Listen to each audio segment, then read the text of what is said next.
আজকে একটা গল্প বলবো, শুনবা? হ্যাঁ বলো। একটা ছেলে ছিল যে তার নিজের চেয়েও একটা মেয়েকে বেশি ভালোবাসতো। তারপর? একদিন তাদের মাঝে ঝগড়া হয়। ঝগড়াটা ছোট ছিল, কিন্তু নীরবতাটা ভয়ঙ্কর। বেশি ভালোবাসা মনে হয় ক্ষতি করে, তাই না? হ্যাঁ করে, যখন মানুষটা চুপ হয়ে যায়। তখন ছেলেটা কি করলো? সে বুঝে গেছিল ভুলটা তারই।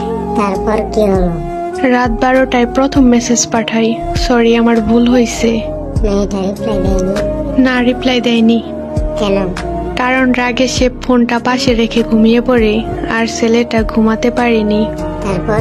একটার পর একটা কল আর মেসেজ দেয়, স্ক্রিনে রিং যায় আর কেটে যায়। তাও রিপ্লাই দেয়নি?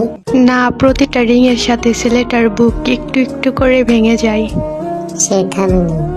থামেনি। রাত 3টার পর আবার মেসেজ দেয়, একটু কথা বলো প্লিজ, আমি ঠিক হয়ে